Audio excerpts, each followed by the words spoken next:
আমি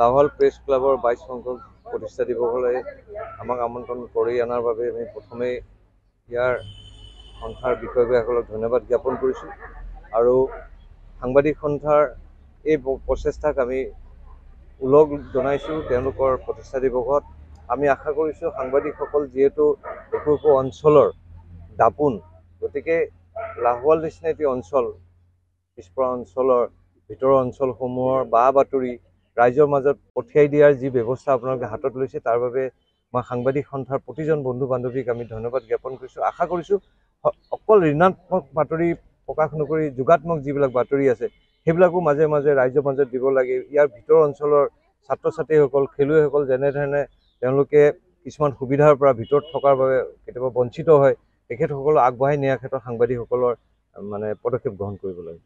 এই মুহূৰ্তত পোনে পোনে মই আচলতে সেইজন স্বনামধন্য ব্যক্তিক মই শ্ৰদ্ধাঞ্জলি জ্ঞাপন কৰিছোঁ আৰু মোৰ এই বঁটাৰ বাবে নিৰ্বাচিত কৰাৰ বাবে লাহোৱাল প্ৰেছ ক্লাবৰ যিবোৰ সভাপতি মই মোৰ ধন্যবাদ জ্ঞাপন কৰিছোঁ। আচলতে এই বঁটাৰ বাবে কিমান মোৰ আচলতে যোগ্যতা আছে মই নাজানো, কিন্তু তথাপিও যিটো যুৱতে মোক নিৰ্বাচন কৰি দিছে, গতিকে সেই কথা মই তেওঁলোকৰ আশীৰ্বাদ হিচাপে আচলতে মই গ্ৰহণ কৰিছোঁ এই বঁটা। আৰু ভৱিষ্যতৰ দিনত এয়া মোৰ এটা দায়িত্ব বাঢ়িল বুলি মোৰ অনুভৱ হৈছে, যিহেতুকে আহিব লগা দিনবিলাকত এই সেৱাৰ ক্ষেত্ৰত অধিক মনোনিৱেশ কৰাৰ মোৰ প্ৰয়োজনীয়তা আহিছে বুলি মই অনুভৱ কৰিছে। সমাজৰ প্ৰতি এই বঁটাই মোক অধিক দায়িত্বশীল কৰি তুলিছে। লাহোৱাল প্ৰেছ ক্লাবৰ আজি 22 সংখ্যক প্ৰতিষ্ঠা দিৱস। 2003 চনত আজিৰ এই দিনটোতেই লাহোৱাল মহাবিদ্যালয়ত আমি লাহোৱালৰ কেইগৰাকীমান সংবাদকৰ্মী আৰু শিক্ষাবিদ লগ লাগি লাহোৱাল প্ৰেছ ক্লাব গঠন কৰিছিলোঁ। তেতিয়া এই অভাজনৰ ওপৰতেই সভাপতিৰ দায়িত্ব পৰিছিলে আৰু আজি নাম ল'ব লাগিব হেমন্ত কুমাৰ নাথ লাহোৱাল মহাবিদ্যালয়ৰ অসমীয়া বিভাগৰ অধ্যাপক আছিল, তেওঁ সম্পাদকৰ দায়িত্ব লৈছিল। আৰু লগতে আমাৰ যিকেইজন ছাত্ৰস্থানীয় কেইজনমান আছিল, তেওঁলোকে সাংবাদিকতাৰ পাঠ্যক্ৰম শিকি আছিল, তেওঁলোক আছিল আৰু স্থানীয় কেইগৰাকীমান লাহোৱালৰ সংবাদদাতা আছিল। এই কেইগৰাকী সাংবাদিকে মনৰ সাহস আৰু লাহোৱাল অঞ্চলৰ কেইগৰাকীমান বিশেষ ব্যক্তি আৰু লগতে সদৌ অসম সাংবাদিক সন্থাৰ সেই সময়ৰ সভাপতি শ্ৰীযুত ইকবাল আহমেদ ডাঙৰীয়া, তেখেতৰ প্ৰেৰণাত আমি এই লাহোৱাল প্ৰেছ ক্লাব গঠন কৰিছিলোঁ।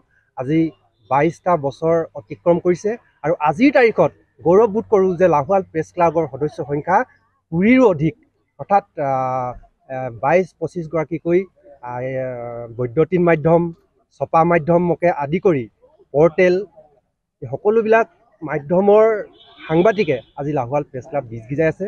আজি এই পবিত্ৰ ক্ষণত এই বাপুজী প্ৰাথমিক বিদ্যালয়ৰ প্ৰাংগণত 22 সংখ্যক প্ৰতিষ্ঠা দিৱস উলহ মালহেৰে পালন কৰা হৈছে। ইতিমধ্যে 22খনকৈ পতাকা উত্তোলন কৰা হৈছে। আমাৰ প্ৰাক্তন যিসকল সভাপতি আছিল, প্ৰাক্তন যিসকল সম্পাদক আছিল, সদস্য আছিল, যিসকল সমাজকৰ্মী আছিল, আমাৰ প্ৰেছ ক্লাবৰ সৈতে ওতঃপ্ৰোতভাৱে জড়িত ব্যক্তি আছিল, যুৱ সংগঠনৰ নেতা আছে, গতিকে সকলোৰে সমিলমিলেৰে এই লাহোৱাল প্ৰেছ ক্লাবে ৰাইজৰ সেৱাত কাম কৰি আহিছে। কেৱল সাংবাদিকৰ সুৰক্ষাৰ স্বাৰ্থতে নহয়, এই অঞ্চলটোৰ ৰাইজৰ অভাৱ অভিযোগ উত্থাপন কৰি আহিছে বৃহত্তৰ প্ৰেক্ষাপটত।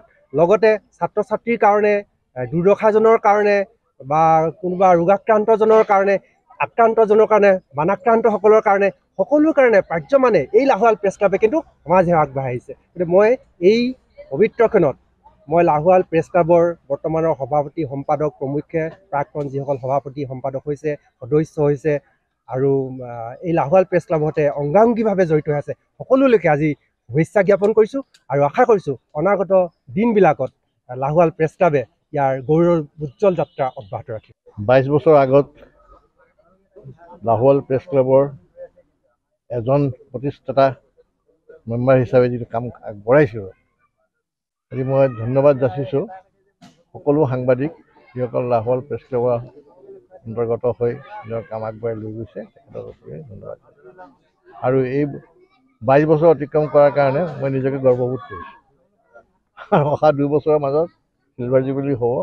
চিলভাৰ জুবিলি হোৱাত বহুত ডিব্ৰুগড় জিলাখনতে বহুত প্ৰেছ ক্লাব আছে, বহুতে অতিক্ৰম কৰিলে কিন্তু এনেকুৱা ধৰণৰ কামখিনি কৰি যাব পৰা নাই। মই ভাবিছোঁ যে অহা 25 বছৰৰ যি উৎসৱ হ'ব সেইটো আৰু শক্তিশালী হৈ আগবাঢ়ি আহক তেখেতসকলে, আৰু প্ৰত্যেকজন সাংবাদিকে নিজৰ নিজৰ ক্ষেত্ৰত নিজৰ নিজৰ কামখিনি আগবঢ়াই লৈ যাবলৈ সুবিধা পাব।